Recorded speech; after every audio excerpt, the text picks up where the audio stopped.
and welcome to the CDO Magazine interview series. I am Anthony Breen, founder of Synergistic, and we are partnering with CDO Magazine, MIT CDO IQ, and the International Society of Chief Data Officers in a series of interviews. Today, I have the great pleasure of talking with Raja Mannar, the Chief Marketing Officer at MasterCard. Raja, it is a pleasure to have you here today. As a marketer myself, all I can say is you're giving me a priceless experience, so I appreciate it. Thank you. You're being very, very kind, Anthony. Thank you very much. It's absolutely a pleasure being on this dialogue. So looking forward to a nice discussion. Absolutely. So I have a few questions for you today. The first I have is, how has marketing changed more in the past 5 years than in the past 50? And what role has data played in that rapid change? See, I would say that marketing predominantly used to be a creative, judgmental kind of a function, right? And forever it had been that way, where it's all about those two areas. It's the right side of the brain that you tap into.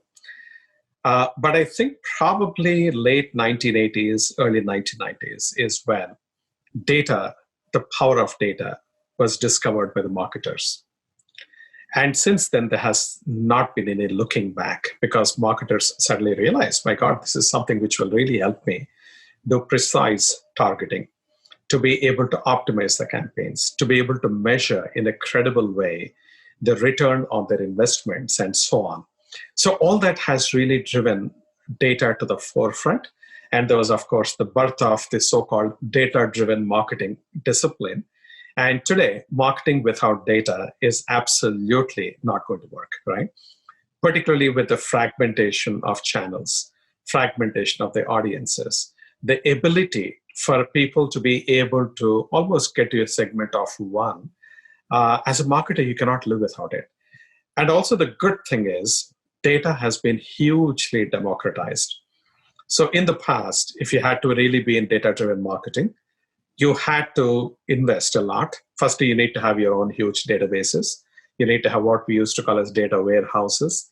Then you need to have data analytics capabilities. You needed to have people who are data analysts on your team. It was a humongous amount of outlay. So the large companies could afford to do it, but not the small companies.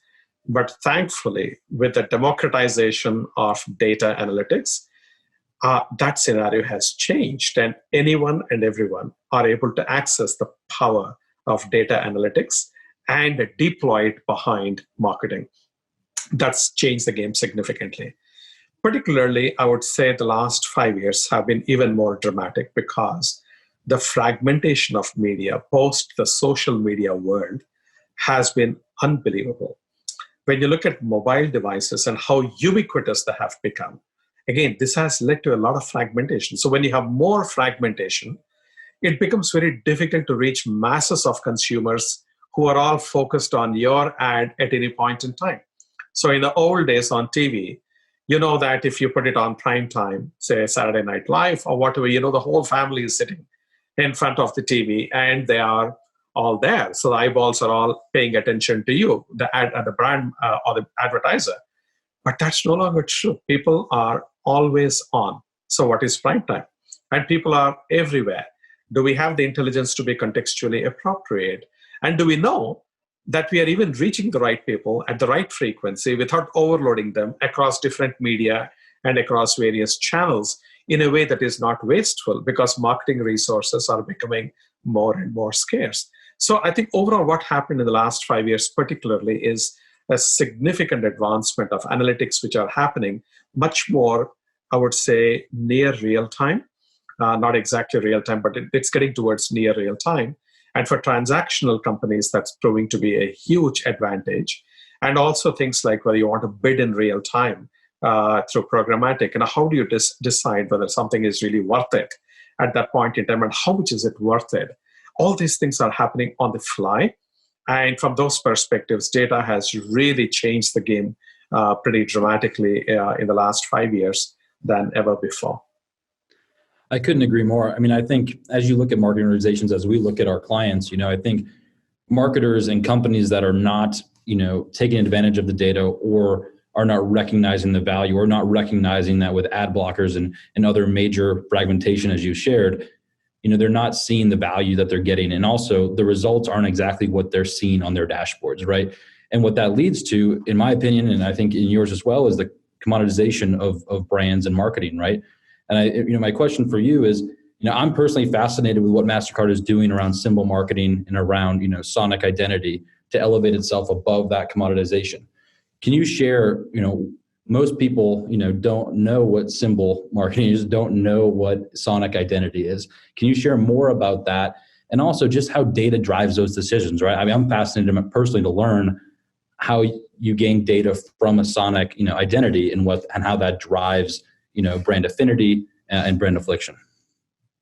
Happy to. So firstly, I keep sort of joking that D could stand for two things. It's very bipolar. D could be for data, D could be for dinosaur. If you don't embrace the first D, you will join the group of the second D. So the choice is yours. And that's really true. Though it is said in a little bit of a facetious tone, it is very serious. Okay, either you understand data or you become completely disintermediated and you become irrelevant. You become a dinosaur. Now, when you look at the world of digital today, what happens in the world of digital is that when you have a lot of new kinds of devices which are coming, and the devices have smaller and smaller and smaller screens. So in the past days, in the old, decades back, cinema used to be the biggest one. So where the screens are gigantic. Then came televisions. Of course, in televisions, the sizes keep going up and keep going down. But then miniaturization is the direction. So when you come to tablets, and then when you come to phones, and then you come to your wristwatches and things like that, the screen size keeps reducing pretty dramatically. Historically, when you look at your brand logo, a brand logo is nothing but an embodiment, a representation, an identity of your brand and what it stands for. So when consumers take a look at your brand, it triggers some subconscious feelings, motivations, etc. And that's very important for marketers, how their logo shows up. That's why we spend a ton of time on optimizing our logos, and we have got entire brand design architecture and so on and so forth. So what happens is all these essentially were done in the pre-digital era. The science of logo development was pre-digital era. So you had a lot of space, so your logo can be anything or as big. Now the thing is, when the screens are becoming so short and they're becoming so different, are the colors of the logo optimized for the kind of screens and the screen technology, the display technology that is there today? The answer is no. In a majority of the cases, the logo colors are not optimized for the current digital screens. And you might think, what, a red is a red is a red. So why does it matter if it is a little shade here, a little shade there? Nothing could be wrong from, more wrong than that, which is even slight nuances in the colors can actually bring about big changes in perceptions. And I'll talk to you specifically about what we have done at MasterCard. Now, on the other hand, when the screens become smaller and smaller, the available real estate is so small that your brand has to really stand out. Because there are so many brands and so much of text and so many visuals competing for attention of the consumer on that tiny screen. And believe me, as we are going into the future, there'll be more and more of these wearables, which will have lesser and lesser real estate, visual real estate. So we have to be careful. So what we did at MasterCard is, firstly, we started recognizing this trend, even as it was about to happen. And we said we need to reinvent our entire logo. So the first thing what we said is, how does our logo look like? This was pre-2016. It is a red and yellow color, the two circles that are overlapping, and the name MasterCard written inside. The consumer feedback was, it's a logo I recognize instantly. However, I think this brand is a little obsolete. Okay, it's not really contemporary, modern, futuristic. Now, the problem is, on the one hand, the recognition is huge because billions of dollars have been invested behind the brand over the last 5 to 6 decades.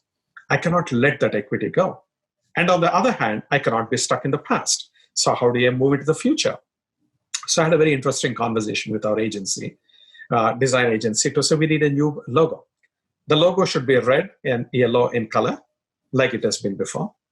It needs to have two circles because that's an element which is recognized very well. And the name MasterCard has to be there. So the agency said, these are precisely the elements in your existing logo. And you're telling us that nothing of this can change or should change. How is it even possible? So literally, I guess I got the looks of someone they are seeing who has three heads. So fast forward 2 years, they did an outstanding job. So firstly, what we did is we made our logo very modular, which means I can put MasterCard there, I can take out MasterCard. The logo and the balance of the logo doesn't get affected at all adversely. Number two, we made slight adjustments to the red, slight adjustments to the yellow, and also the overlapping of the two circles, we adjusted the ratio of how that looks like. These are so subtle that people barely even notice that there is a change from the previous ones. But the changes are so significant that they say, wow, this logo in total looks cool, contemporary, and modern, and futuristic. It looks more aspirational as opposed to being a total mass brand. It looks more youthful, more energetic. And it was, in fact, actually rated by several industry pundits as one of the best logo redesigns of the decade, which is terrific for us to be recognized that way. But that's how we began. And then finally, what we also said is after 2 years of trying that new logo, because it has gone down so well, we said we can do away with the name MasterCard altogether and just have the symbol. Because the recognition of our brand logo, even without the name MasterCard, is as high as 84% around the world across 110 countries that we operate in. So we said with that kind of a universal recognition, even if I take away my name, it doesn't matter. But why do I do it? The reason why I do it is when I go to small screens, on the small screens, that small space that is allocated to my brand actually has got two competing elements, the interlocking circles and the name MasterCard. Now, when I take away the name MasterCard, I can expand the size of the logos, and it looks disproportionately bigger than any other logo out there on that particular screen. So interestingly, if you look at payments, most of the payments have got their logos in blue color. Whether it is, you look at all the brands, typically, all the payments brands, they're blue in color.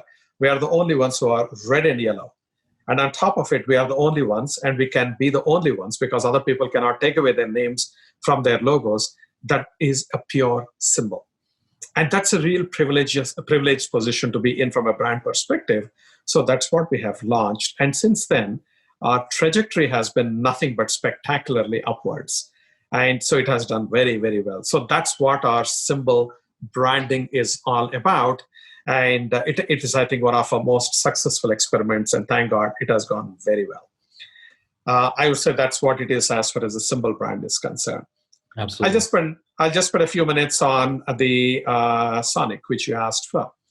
Right now, if you look at the world again, your strategy has to anticipate where the world is going and tackle that future world. So you need to prepare today for the tomorrow. So what we did when you look at this whole space of how technology is evolving, we have got smart speakers coming in a big way. In a smart speaker, right from the time you ask, hey Alexa, or hey Google, or hey Siri, whatever, the entire interaction, the discovery, all the way to purchasing the product is done through the medium of sound or voice. Though I have optimized my visual logo so brilliantly that I just described, it's completely useless in this environment. So how do I tackle this environment? By creating a brand identity or a brand logo, but in an audio format, in a sound format, which is what sonic branding is about. And again, this is something which we have to be very careful because as a brand, you want to create a logo that is really memorable.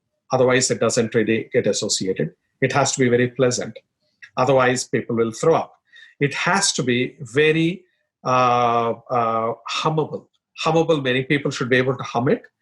That which you hum sticks deeper in your brain. It's called earworm. That's an unpleasant term. But the thing is, it really lodges in your head pretty deeply. We need that. It needs to be neutral, which means it cannot be overtaking or dominating any situation, but it should always be supporting any situation. It should be highly versatile, meaning if I'm playing that song, that particular music or melody in a context of a football match or for a romantic evening dinner setting, it should be equally at home. And it also has to be highly adaptable, which means whether I'm playing it in India or in South America or in Germany or in the United States, wherever, it should feel very native. And this is a lot of science. It also deploys neuromarketing, which basically means you do neurological studies to see if your brand is annoying to people. Are they getting fatigued with this particular sound? So you have to really pick it up. It's a science. It's a real science. We spent about 2 years' time on that. And we eventually came out with a 30-second melody. And it's not just a jingle. Okay, when people say jingle, I feel like pulling my hair off. But it's a jingle. It's not a jingle. It's a melody, about 30 seconds, which goes as background to all our advertisements and videos and so on. A subset of this is what we call sonic signature, which is a 3-second subset of the 30-second melody, which plays at the end of our ads and the end of any events, etc. And then you have got a further 1.3-second subset, which we call acceptance sound, which is played wherever MasterCard is accepted. So when you swipe or tap or dip your card at a point of sale terminal, it makes the sound. The transaction has gone through successfully, which is very reassuring to the consumers, but also it evokes the melody of MasterCard in your memory. So this is something which is a very scientific study that we have done, scientific, I would say, approach to sonic branding. The result is that now we have got a very fascinating sonic branding launch around the world that we had done. And it's already available now in 54 million points of interaction around the world that you can hear our sonic melody. A lot more to go, but the speed has been far exceeding what we have got. Now we're going to launch music albums using the same melody, etc. A lot of fun and excitement on the pike. Yeah, one that's thoroughly impressive. Daniel and your team was mentioning to me that you just surpassed McDonald's as the most known melody. So for anyone that's obviously heard ba da ba ba ba, it's no longer number one. So maybe ironic that your colors are somewhat similar, but it's that's got to be a pretty good feeling. What I think is interesting, right? And I don't want to go too deep in this, but you talk a lot about there are 9 to 10 passions that any consumer could have, right? And I think that how you market and how you create experiential marketing is really important there, right? And so, when you think about branding in sound, when you think about branding in symbol, when you think about branding, in even its more traditional ways, you're shaping the culture of communities. You're shaping the culture of countries. I mean, these trillions of marketing dollars that are being spent are shaping that culture, right? So that creates a massive responsibility on marketers everywhere. So how does data ensure that you're actually taking a genuine purpose-driven approach? I think this is probably a very, very important question that all marketers have to grapple with day in and day out, right? As much as data gives you a lot of power, it comes with responsibility. The way I look at it is, first and foremost, you have to put yourself in the shoes of a consumer, a normal human being. As a normal human being who is not a data expert, are you able to understand all the terms and conditions that are thrown in front of you? Are you aware as a normal consumer, normal human being, as to the rights you are giving up for your data? Are you as a normal person comfortable with where your data is being used, how it is being used, and how you would like it to be used? Now, once you, as a normal human being, say that this is how it should be used, this is how I would like to be treated in the context of data, then put on your CMO hat or a marketer's hat and exactly do that to the consumers. Meaning treat them like you like to be treated by yourself. Okay. And from that perspective, I think there is a lot that marketers have to do. It's not just about only collecting data, storing data, and using data, but also data security. So there is privacy and there is security. Privacy is consumer privacy. I think Tim Cook probably has said it beautifully when he said privacy is a human right, and I totally subscribe to that. Right? You deserve the privacy that you want, and you control it. You decide who you want to give permission and for what, and you want to be having complete freedom to revoke it when you want, etc. That's privacy side. Then data security said, if somebody is collecting my data, they better take a good care of the data and keep it safe so that it doesn't get compromised and my data is not floating all over the place that I don't want it to and stuff like that. So marketers have to take responsibility. If they are collecting data, call it first-party data, whatever party data, you have to make sure that it's absolutely, absolutely safe and well protected with all kinds of contingencies. So whether it is multi-layered distribution or you're talking about multiple layers of codification or encrypting and all these good things, or how you store them, and what kind of vendors you deploy and what standards you impose on those vendors. Because if you are collecting data on behalf of your consumers and you are storing it somewhere else with your vendors, and if the vendor systems get compromised, you cannot wash your hands off and say, that's their problem, it's not my problem. No, it is your problem. You are accountable to the consumers because you're the one who is collecting the data, right? So across the entire supply chain, marketers have to be on top of it. Now, sadly, what happens is many of the marketers typically are not from the quantitative side of the house. They may not necessarily understand data enough. And I think the time is now for them to educate themselves. Ignorance is not an excuse, right? They cannot abdicate it and give it away to some third-party vendors or give it away to their IT colleagues and say, these guys will manage it. No, you better know, you understand. Because if you're collecting, you're using that data, you better know how to handle the data. So I would say that's how I would look at it, and because data is going to be even more critical in future, because the fragmentation is only going to proliferate. Okay, and you have to really be able to target at the right time, in the right context. You have to be able to measure in real time. You have to be able to optimize in real time. All that requires an appreciation and understanding of data on the one hand. And on the other hand, with technologies like AI coming in, that's going to be a game changer. The analytical capabilities that AI has got will take you to a totally different dimension. And I'm already seeing it, right? At MasterCard, we bought 2 AI companies. And I say, wow, this is something which is unbelievable, the level of analysis that they can do and how rapidly they can do in a matter of few minutes and seconds. So in that kind of a scenario, marketers have to educate themselves on data, on AI in a big way. And that's going to be very important. Raj, I think that's a perfect segue. I know I have already pre-ordered your new book. I did it on Amazon.com. Thank you. Quantum Marketing. So as a marketer, I cannot wait to read it. I think what you just shared about how data is so heavily involved into marketing. The large majority of the readers and subscribers, at CDO Magazine, they work in their technical teams, right? On their companies. So what can they learn from reading Quantum Marketing? Yeah. See, I think, quantum marketing essentially is to marketing what quantum physics is to the world of physics. And I'll tell you what I mean. Physics is nothing but the science of understanding the physical environment, the physical world around you, how things work. And there are various laws like laws of gravity, laws of electricity, laws of magnetism, and so on.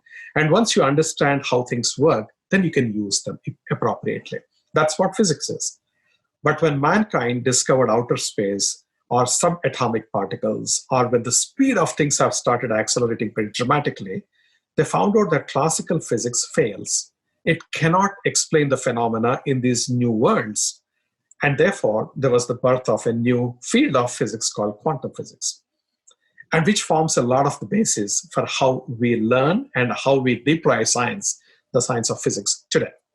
In exactly the same way, marketing is going to dramatically change. It is already changing. It's going to change in an unprecedented manner just in the imminent future, which I call the 5th paradigm.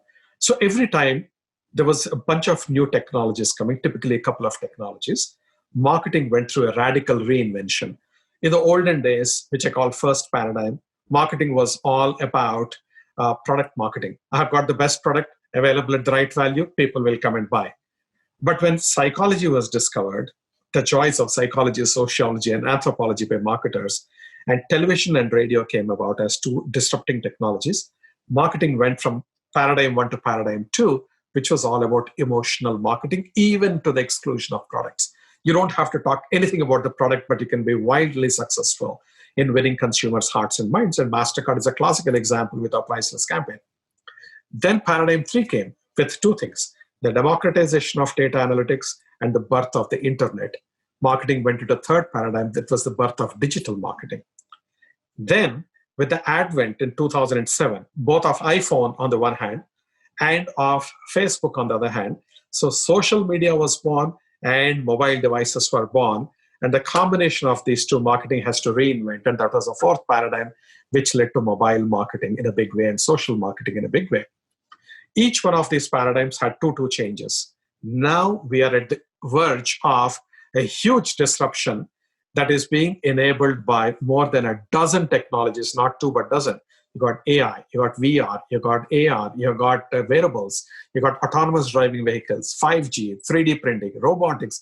It's absolutely amazing. 12 technologies at least are coming at us. And that is going to shake up marketing completely. Already, I can tell you, a number of classical frameworks and strategies of marketing and concepts of marketing are failing today as we speak, right? Advertising is not working the way it used to work. And I keep saying advertising, as we know, is dead. I'm being provocative, but with the right basis. Loyalty, as we know, is completely different. It's not going to be the way it is. Already it is changing. People have 15 loyalty programs, and even in competing categories. So loyalty is, again, totally needs to be reimagined. So my point is, marketing is entering its fifth paradigm. And the way you will succeed is when you reinvent marketing into a completely different new format. And that's what is quantum marketing. So what is quantum physics to physics? Quantum marketing is to marketing. And so in this book, I question everything about the existing marketing strategies and philosophies and concepts and put them literally on their head and said, this is going to be now the new playbook for the imminent future. So I'm very excited. I sort of, gathered a lot of experience over these last 3.5 decades that I've been working. I did a lot of study, research myself, and I talked to a lot of my peers, CMOs and professors, etc. And I feel very good of the output of this book. And, I hope a lot of people will be able to read it and enjoy it and gain from it truly. And thank God, initially, the feedback that I'm getting from my peers has been nothing but outstanding.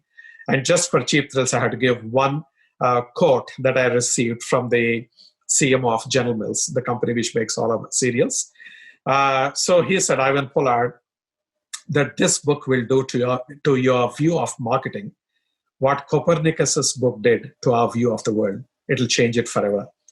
Now, I cannot expect a bigger compliment from one of my peers than this. And it's along these lines that the biggest and the best CMOs have all been complimenting the book, and the professors from Harvard Business School in Yale. So I feel very grateful and blessed for the kind of feedback I'm getting. And the book is due out for release on the 9th of February. And as you said, it is available on Amazon and a whole bunch of other online stores for pre-ordering. And so hopefully your viewers will go and get a book. Absolutely. I mean, to the viewers out there, right, in a lot of ways, you're going to understand this technology better than the marketers in your organization. You're going to understand IoT. You're going to understand AI, right? And I think that it's going to be your job to help educate, as a leader, educate, your marketing team and staff to get there, right? And I think this book will most certainly help you do so. It'll definitely help reshape your thoughts around where marketing, is leading. And I think that everyone plays a role in the success of their company. So I'm so excited to read it. The last thing I want to say before we end here today is I think I had one of my coolest, most memorable experiences with a brand when I was actually at the All-Star game in Cincinnati, the baseball game. And I was standing next to my dad, who unfortunately this past September passed of liver cancer. But he and I were standing next to each other, and he had just recently been diagnosed. And we both stood for cancer with his name on that paper. And I think that when I look back at what is data and what is experience and what are, all of these things we're talking about that are complex, what do they lead to? It's that one moment, right? How does your data, how does your decision, how does it lead to the moment that, is that powerful, right? And I think what's really unique is that it doesn't always have to be a wholesale shift change. It doesn't have to be something monumental, right? It can be as simple as if you think about marketing moving forward, you made it so simple that I held a piece of paper next to someone that I loved with their name on it. There's nothing in life. I mean, that's kindergarten type stuff, right? That's not crazy and that's not wild. And so I just think, one, I know that was from your brain, so thank you, and your team's brain. So I appreciate it, because that was a pretty cool memory to look back on, a cool picture to have. So with that said, thank you for joining me today. And for everybody, please visit cdomagazine.tech for additional interviews. Thank you. Thank you, Anthony. Very much. Really appreciate. And thank you for sharing that example. It's so deeply touching. And that's exactly what the priceless approach is all about. And I'm really glad, if it touches even one person's heart, the objective of the campaign is met. And it's not just campaign for the sake of a campaign, but a campaign to truly touch the hearts and minds of people, and to really make some sort of difference. And specifically on the cancer, allow me to say this one single thing. Thanks to this program and the amazing work that Stand Up to Cancer Foundation does, who is our partner for this whole effort, they have already discovered 7 drugs which have been approved by FDA for treatment of cancer. So it's not just only getting the emotion into people, but it's also getting the results on the back end. And that's what I feel very grateful, and I feel very blessed to have a team that's equally inspired and passionate about this whole cause. So thank you very much for sharing. Thank you very much for having me on this what you call show, so to speak, and wonderful meeting you. Thank you so very much. And all of you, please stay well and be well. Thank you. Thank you.